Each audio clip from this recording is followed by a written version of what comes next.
G'day everybody, welcome to this week's episode of the Scale HQ podcast. My interview today is with a guy called Siimon Reynolds. If you haven't heard of Siimon before, he is a successful founder, built and sold numerous companies. And he was introduced to me by a friend of mine who has also been on the podcast. He has been her mentor and she's doing very well. That's Sam Hurst from Clickstart Digital that you've probably heard from recently on this podcast. I'm always interested in interviewing other mentors who help other founders with growth because they've always got great ideas. That's what they do for a living, right? That's what I do. That's what they do. I asked Siimon about his 5 best profit building and sort of growth strategies for businesses. I asked him about how you create urgency in a business to achieve things faster without burning your team out. I asked him about his lessons for leadership that work at all scale of businesses. I asked him about his most unexpected lessons. I asked him about mindset problems with founders. So there is so much gold for you in this podcast. He was super succinct with his answers and they were deeply thought about and very high quality. So I know you'll get a massive amount of value out of today, so please listen all the way to the end. And Siimon will give you details of how to follow or engage with him. If you've got any questions for him, you've got his email address and all the rest. But please enjoy today's interview with Siimon Reynolds. I know you'll get a lot out of it. Welcome to the Scale HQ podcast, your weekly injection of tips and insights into the secrets of scaling.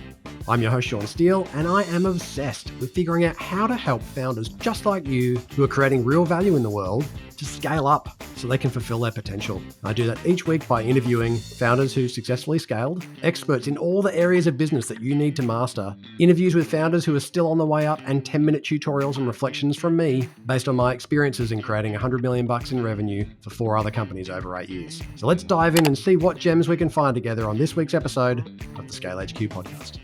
G'day everybody and welcome back to the Scale HQ podcast. Welcome back to our regular listeners. We love having you here every week. Thank you so much for joining us. Every week, actually every fortnight now. I changed to fortnightly this year, which I have to say is I'm really enjoying the space in my life that's created. If you are joining us for the first time, we are super thrilled to have you. And I am really excited to introduce to you this week Siimon Reynolds, multi-award winning mentor to entrepreneurs and CEOs. Siimon, you built 5 7-figure businesses and you led a company that grew from 2 to 6,000 employees across 14 countries. Former chairman of OMG, you've managed Australia's largest group websites, you've written books, you host a podcast yourself, and you were referred to me by Samantha. I ask every guest, because I always know that good people know good people, and I asked Sam Hurst, who we recently did an episode with from Clickstart Digital, I said who she had got some great advice from, and she talked about some of the advice that she had received from you as a mentor, and that got me excited because that's exactly why you and I do this kind of work, to see people like Sam fulfill their potential. And so I wanted to chat to you and unpack some of your secret sauce for the benefit of our audience and dig into some of your philosophies. How does that sound with you today? Beautiful. Let's hit it. Well, it's lovely to have you, Siimon. Thank you so much for joining us. Maybe you could give me a quick 1-minute overview of actually what led you to becoming a mentor for founders, given all the work that you've done building businesses on your own. Yeah, I've been an entrepreneur since I was 23, never went to university, straight out of school, and a few years later opened my first business. And fast forward 20 years, I had a publicly listed company and I left that, and it was one of the very few times in my life I was free. And so my wife and I decided to go to America, and having opened so many companies, it was exhausting and I wanted to rest and I wanted to not open a company and I didn't want to work for anybody. So I thought, well, what can I do? I'll consult, I'll mentor. And that's what I did while I was in Los Angeles. And all of a sudden, it was 12 years later and I was still doing it. So I do mentoring for entrepreneurs, for corporates, for CEOs, and I'm on a few boards. Fantastic. And do you focus on very specific areas? Is it super broad? Is it like whatever they need? Is there, what's your sweet spot? Yeah, well, a lot of it is whatever they need, because I do mainly one-on-one coaching. Mm-hmm. And what happens is incredibly varied. What happens in their personal life, what happens in their business life. But if I was to say the 3 things that I'm always thinking about, it's business growth and strategies to do that. It's productivity. And I'm always monitoring my entrepreneurs and CEOs as to whether they're using their time well enough. And then it's mental performance. Are they, one of my great interests is professional sports mental performance systems and elite military units mental performance systems. And I like to bring that into my coaching so that people have their thinking like someone at the highest level. Do you do a diagnostic up front to kind of assess their mindset and whether that is kind of aligned with or do you just listen for cues as you're going and then sort of, deploy the right strategy based on what you hear in those conversations? Yeah, that's a really good question. A lot of it is listening for cues, but I definitely start by asking them about 10 questions where I mark them out of 10. What would you mark yourself out of 10 for your stress level? what would you mark yourself out of 10 for your business happiness? Then what would you mark yourself out of 10 for your personal happiness? Once I've gone through those 10 questions, I've got a pretty good sense of where they are mentally. Yeah, well, I always think like the business obviously can't outgrow the founder. And ultimately, the biggest thing that's going to derail that founder's success is their inability to continue because they run out of energy and therefore run out of love and therefore actually start sabotaging the business sort of unconsciously because it's actually taking energy away from them. They're not getting it restored anywhere else. So I'm thrilled to hear how much time you spend on the mindset side. Yeah, well, there's a lot of zombie entrepreneurs. There's a lot of people who are running companies, but they've virtually given up, and they're doing it because they've got to feed the cat and can't stop doing it. And so just because you're in business for 10 years doesn't mean you're in business for 10 years. And we've got to make sure that enthusiasm remains despite the 10,000 problems that an entrepreneur always has. I think every founder, every human has got things that they move towards, usually because it gives them energy, and things that they move away from because it naturally takes energy away from them. I always see founders ending up in situations where they're feeling like they've got to do the stuff that actually takes material energy away from them, which is such a red flag. When you think you've got so many different ways that you can build your leadership in your team, right? And so how do you think about that? Do you try to get them to, when they're ready to secure, the kind of, a good quality leader, do you try to get them to do that in an area that's going to necessarily drive business growth if that's what actually the founder is good at? Or do you try to get them to take away things actually that the founder is not good at or is stealing energy from them? How do you think about that? Well, definitely take away stuff they're not good at. And, I believe that as important as whatever the mechanics are to increase the size of a business or the profitability of the business, as important is the entrepreneur enjoying their life? Because one of the primary reasons, other than survival, that we've opened businesses is to try and enjoy our life. So that's a serious metric that, has to be analyzed all the time. And unfortunately, it's an area that a lot of hard driving entrepreneurs will put last. And then all of a sudden it's 20 years later and, they're unhappy about what their life became. I actually saw that a lot in CEO groups, which used to really trouble me. I thought when I joined one of the large organizations, which I won't name, that I was going to be surrounded by people who on every dimension would be super inspiring because they'd have it all, like they'd have the financial success, they'd have the business success, they'd have great relationships with their partners, with their kids, they're healthy and all the rest. And what I noticed was actually there was a lot of people who'd achieved a lot financially, but actually very little relationally in terms of relationship with themselves and how much investment they probably got in themselves and their own health and their own happiness, often pretty damaged relationships with children because they'd spent all their time focused on their business and actually not on their families and with their partners. And I always thought, you're so head down in this pursuit to create financial success that you're going to show up in 5 years when you get the big ticket and you're going to turn around and go, see everybody, I've done it for us. And there's just going to be tumbleweeds. You're going to be looking around in a very lonely sort of chasm. So I love that you are really focused on the lifestyle and the happiness along the way. That's really exciting. You're a rare example of someone who's put their money, time and effort where their mouth is, because, you've designed yourself a life that is obviously a profitable business, but at the same time, an incredible adventure as you travel around the world. And few people have got the courage or even believe it's possible to have all the types of wealth, financial wealth, then psychological wealth, spiritual wealth, relationship wealth. I mean, that is what we should be judging ourselves on as to whether we're truly successful. Spiritual wealth is another. Well, I can tell that you've done a great job with Sam Hurst because she's running a good business. It's not, it's never trouble free. She's still in the process of scaling, but she's certainly got a lifestyle. She's certainly got a business that fits her lifestyle as opposed to, it seems like, a lifestyle that's fit into her business. So I expect that you've had a lot to do with the way that she's manufactured the lifestyle as part of the business. Can I ask you a question about some of the strategies? Because in researching, preparing for our interview, I saw that you have a speech on your site called How to Massively Increase Your Company's Profits, which is fundamentally sort of focused on low-cost marketing wizardry. And that means there's going to be some real nuggets in there. I wonder if you would share with us, the 5 most practical strategies or tips that you provide in that speech to help companies lift profits. Well, I think one of the most important is to do more of what works. It absolutely amazes me that so often I'll be speaking to a CEO or an entrepreneur and I'll say, well, what's worked for you in the past? And they'll say, well, we ran Google ads for a while and that did really well. And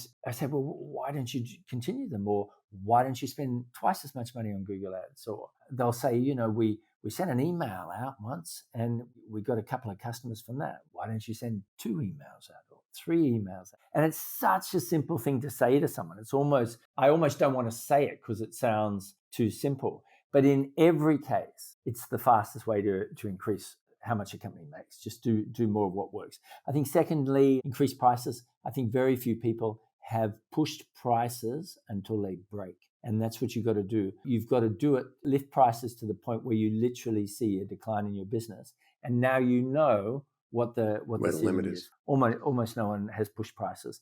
I think a really important thing I like to teach is to create an offer circle. So in the course of a year, your customers and your potential customers should be asked at least 5 times to buy other things. And you should roll that circle throughout the year. Normally what people are doing is they're selling 1 or 2 things and they have someone who's just yearning to buy more, but it's not offered. I'd say number 4 would be design a unique process. So people buy processes as much as they buy products and the people selling them. So if you can design a process and you say, look, we're the only people in the world that have this 7-step process that ensures X, Y, and Z. And let me take you through this process.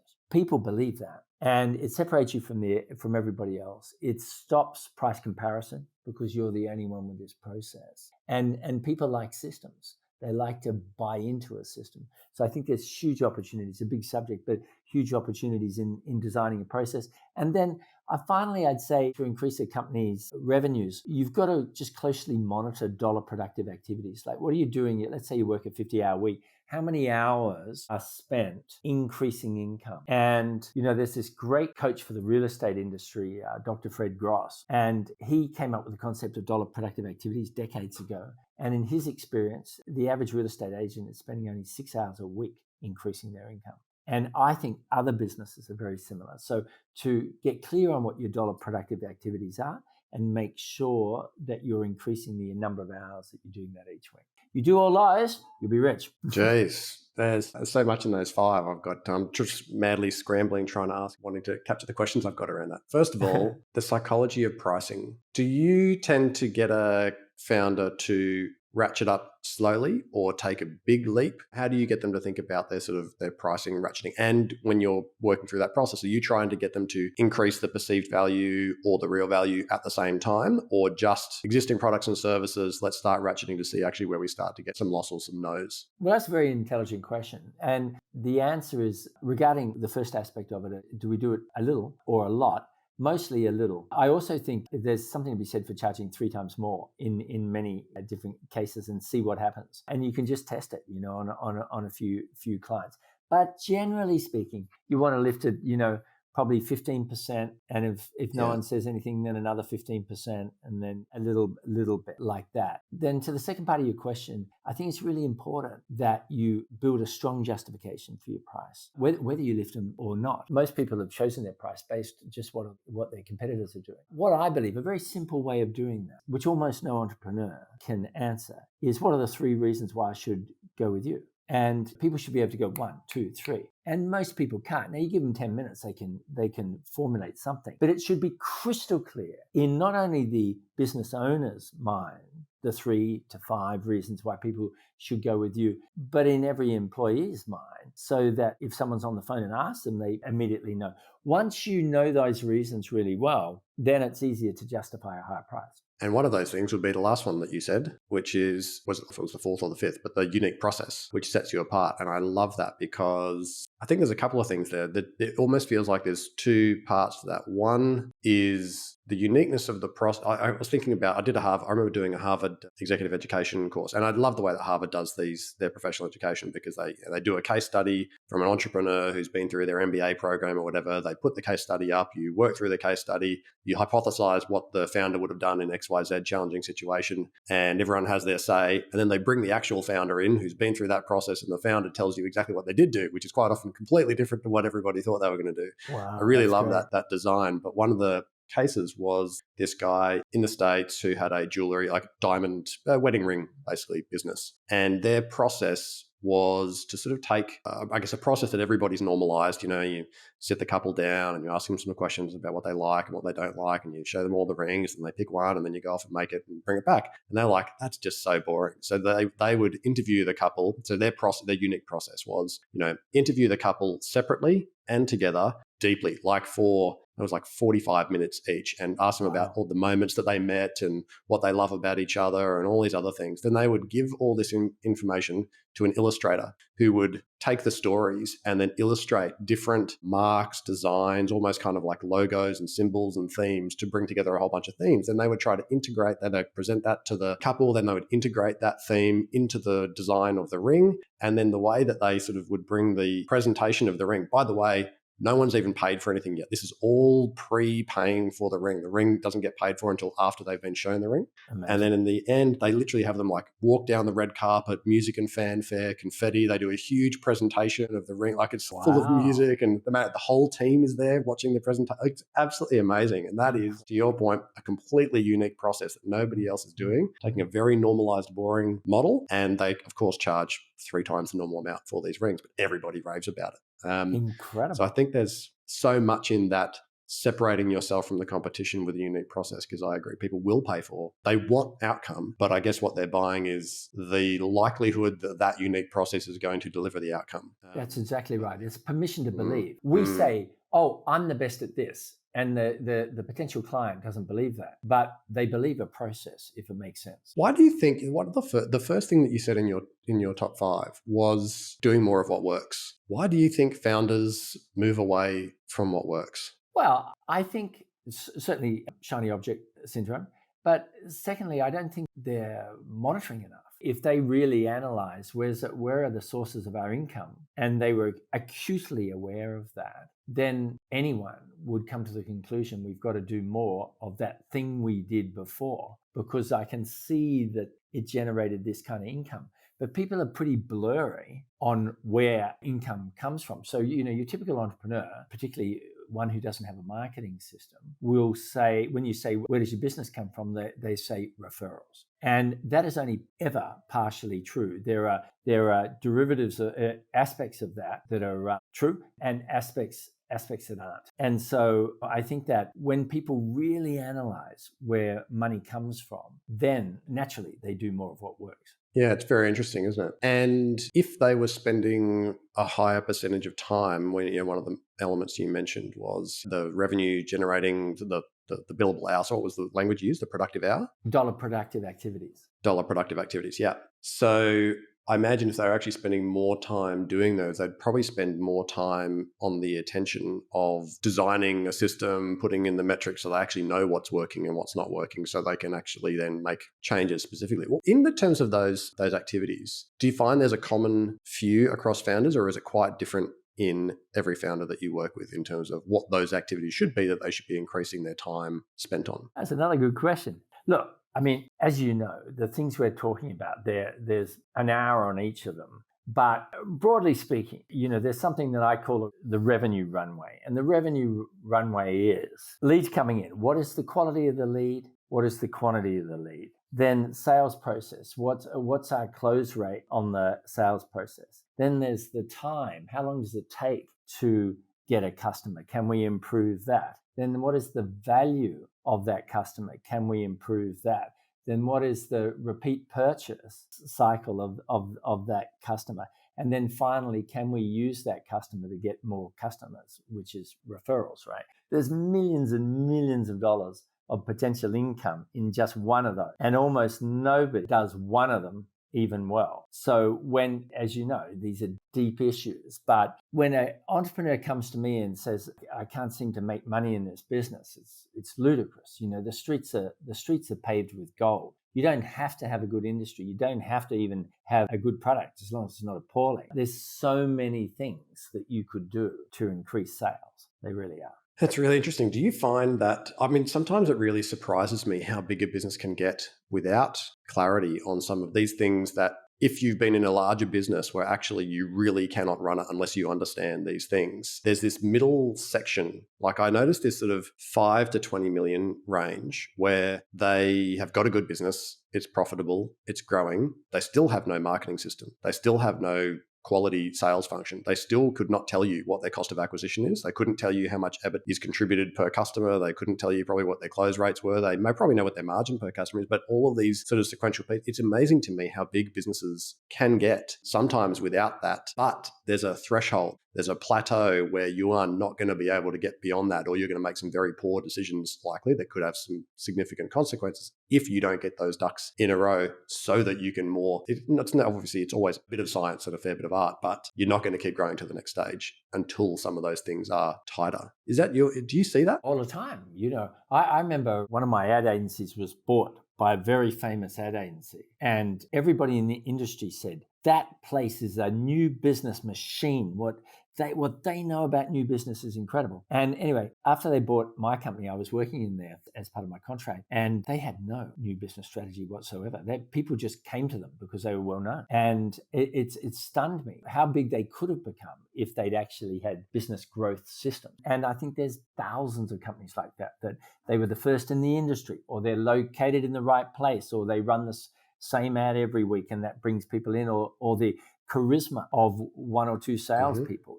There's all these things that are getting them more sales, or the product's just better. And yet, as you say, they're barely functioning at a fraction of their potential. I remember when I first moved to Brisbane, we took stewardship of a business we'd just acquired as part of a company that I was in as an executive. And that was a $20 million revenue business. And it was run off the most ridiculous Access database you've ever seen in your life, with zero understanding of the sort of any of the sales metrics. Yeah. I then subsequently, in my second CEO role, bought a company doing $35 million in revenue, not a single new business KPI anywhere to be seen in the business, no understanding of lead generation, anything like that. We literally had to restructure the whole sales function over 3 years to build in all the infrastructure so that the business would grow. It had been just hovering sideways for 5 years. Wow. Excellent at what they did, fantastic brand, amazing people, totally loyal, great customer base, but just no new business activity. It does amaze me sometimes. Simon, one of the things that you emphasize, and I was reading in one of your blogs, is urgency to achieve business goals. Like, one of your methods is,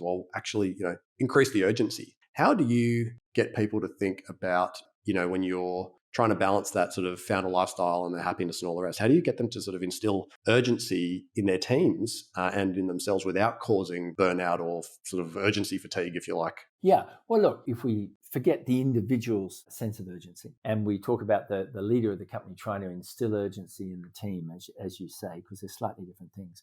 What I would say is that a lot of it is tone of voice, the vibe you give off. There's people who can ask for urgency and scare everybody in the company or make everybody not want to work in the company. And then there's people who can ask for urgency who do it with positivity and energy and good vibes. The two aren't mutually exclusive. And, Jack Welch, he was one of the hardest men in business, when he was running General Electric, as I'm sure you know, Sean. For the listeners, he used to sack the bottom 10% of the company as ranked by their superiors. If you're in the bottom 10% every single year, you were sacked. He was a hard man. But even he said that CEO should stand for Chief Energy Officer. He said that's your most important job, is to instill the right energy in the company so that they feel inspired to do stuff, whether it's urgent or not. There's such a shift in mindset that I noticed in exactly that experience, moving from being an executive to being a CEO, was falling into the trap of still managing stuff. Okay,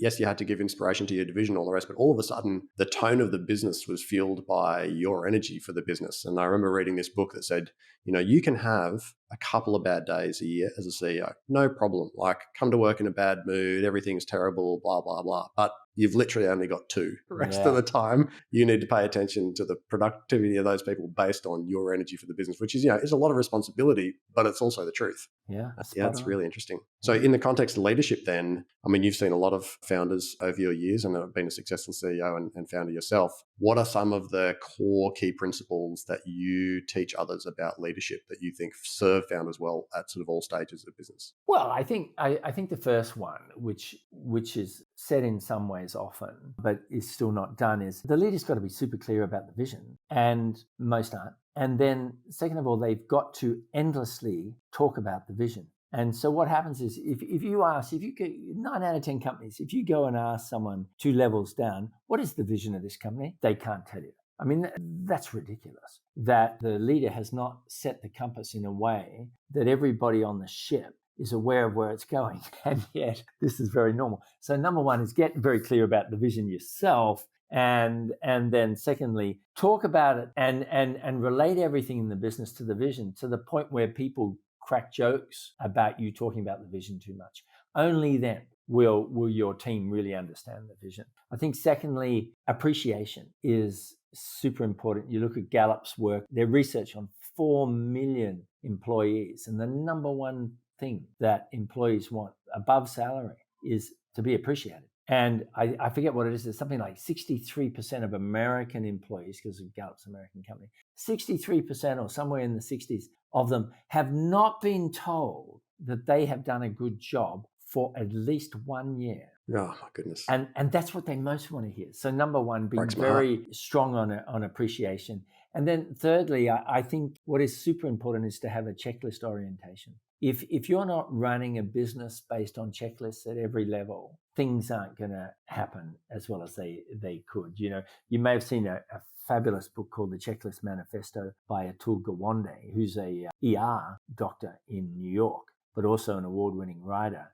And the Checklist Manifesto, which is one of Bill Gates' favorite books, sounds like the world's most boring book. Absolutely fascinating because it talks about how the entire world has been improved by the introduction of the checklist, whether it's aviation or engineering or medicine. You know, the whole world gets better when people do checklists, and so do companies. That is super interesting. Yeah, I haven't read that book, but I am definitely putting that on my list. Massive checklist fan. And, you know, sometimes I think those simple principles, when someone gets larger, can be like, oh, that's a bit lowbrow, like checklist. What are you talking about? It's like, yeah, but if you don't have, and I talk about this a lot with founders, if you were to double the size of the business tomorrow, which things are going to break? And the things that you probably know are going to break are things that are not underpinned by a checklist or a process where you have designed excellence and then you've made it easy for people to be a hero on their worst day rather than having to always seek A players and use the best of all of their creativity every single day to do things that are amazing. It's like that's a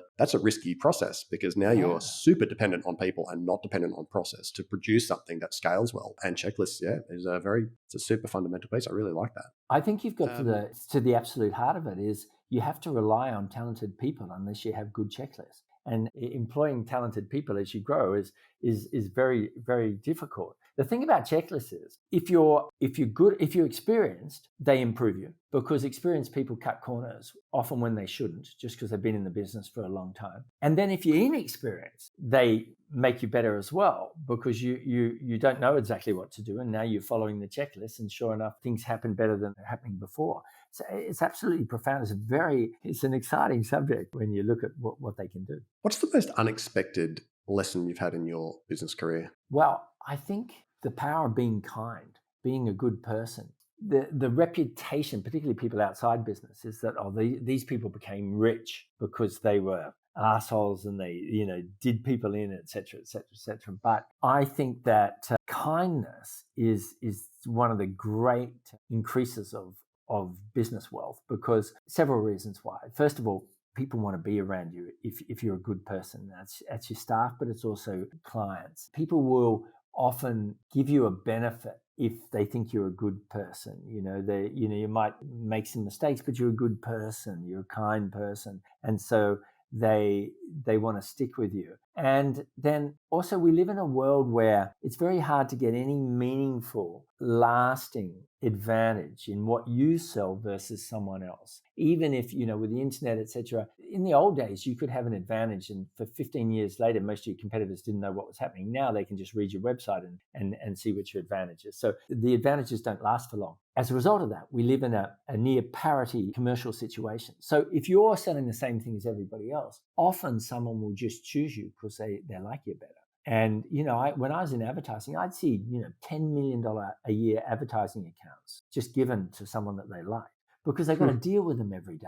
Yeah. And so I think to be kind, to be decent, to be good, even if you're the most evil business person who only existed for your own benefit, if you were intelligent, you would reach the conclusion you've got to be a good person and you'll profit from it. And I think that is rarely said. I saw this actually emerge last night. I played paddle for a couple of hours. Like, if anyone doesn't know paddle in Australia, it's kind of like a short game version of tennis with a group of guys, 6 guys talking about places that they'd been in Cyprus with their partners for, like, a romantic weekend away. I mean, and this hotel chain came up. It's not a big chain. It's like a Cyprus only chain, 4 beautiful luxury 5-star hotels, all owned by one guy. And the commentary by the person who was describing it was, everybody loves working for this guy. He's like super down to earth, really nice human, and you can feel it in the staff of every one of these places. And you saw the eyes light up of every single person around that table thinking, that's a place that I would take my wife. Yeah. And that goes to, they could just be a big conglomerate or whatever, because it was personalized, and because this person, he's actually got people who want to work for him, and it's flowing all the way through to customer referrals. Now 5 other people